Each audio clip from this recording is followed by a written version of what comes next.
As she stood in front of her 5th grade class on the first day of school, she told the children an untruth. Like most teachers, she looked at her students and said that she loved them all the same. However, that was impossible, because there in the front row, slumped in his seat, was a little boy named Teddy Stallard.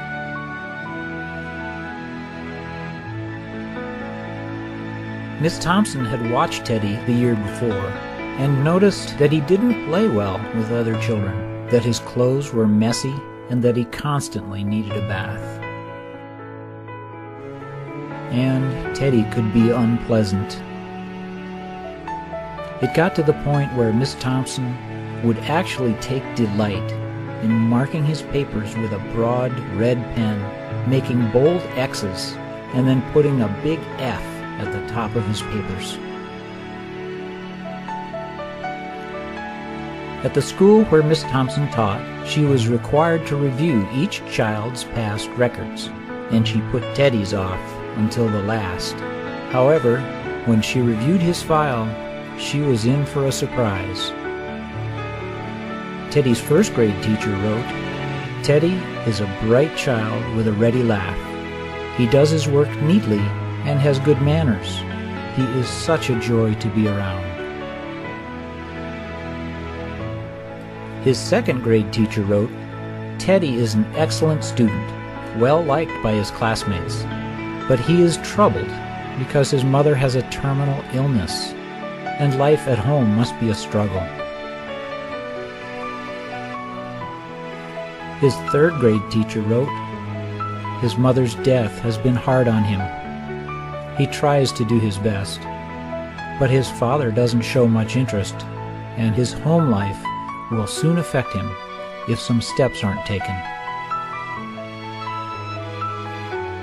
Teddy's 4th grade teacher wrote, "Teddy is withdrawn and doesn't show much interest in school. He doesn't have many friends, and he sometimes sleeps in class." By now, Miss Thompson realized the problem, and she was ashamed of herself. She felt even worse when her students brought her Christmas presents, wrapped in beautiful ribbons and bright paper, except for Teddy's.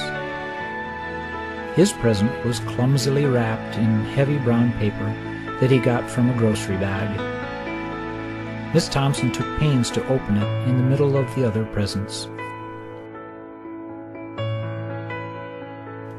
Some of the students started to laugh when she found a rhinestone bracelet with some of the stones missing and a bottle that was 1/4 full of perfume, but she stifled the children's laughter when she exclaimed how pretty the bracelet was, putting it on and dabbing some of the perfume on her wrist. Teddy Stallard stayed after school that day, just long enough to say, "Miss Thompson, today you smell just like my mom used to." After the children left, she cried for at least an hour. On that very day, she quit teaching reading, writing, and arithmetic. Instead, she began to teach children. Miss Thompson paid particular attention to Teddy. As she worked with him, his mind began to come alive. The more she encouraged him, the faster he responded. By the end of the year, Teddy had become one of the smartest children in the class.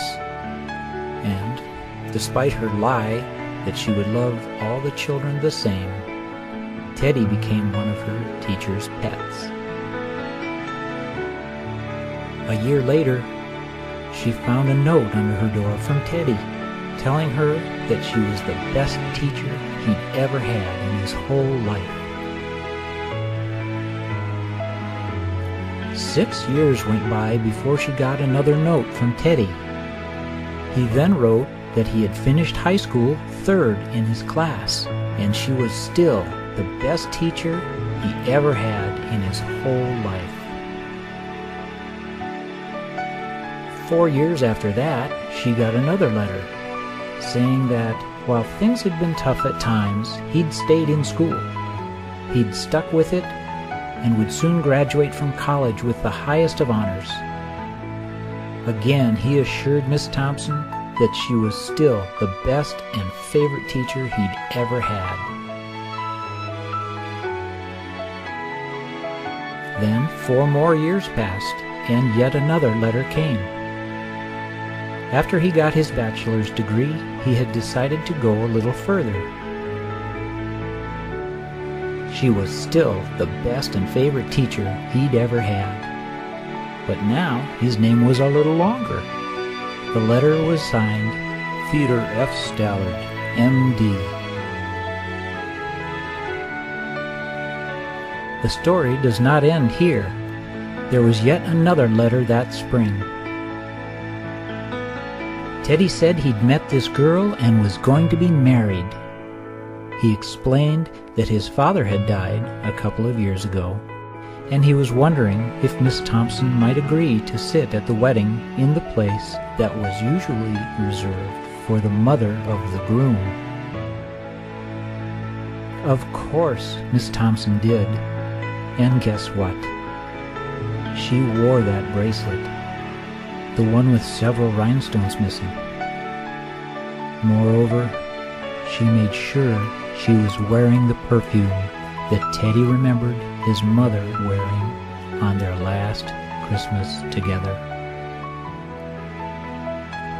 They hugged each other, and Dr. Stallard whispered in Miss Thompson's ear, "Thank you for believing in me. Thank you so much for making me feel important and showing me that I could make a difference." Miss Thompson, with tears in her eyes, whispered back.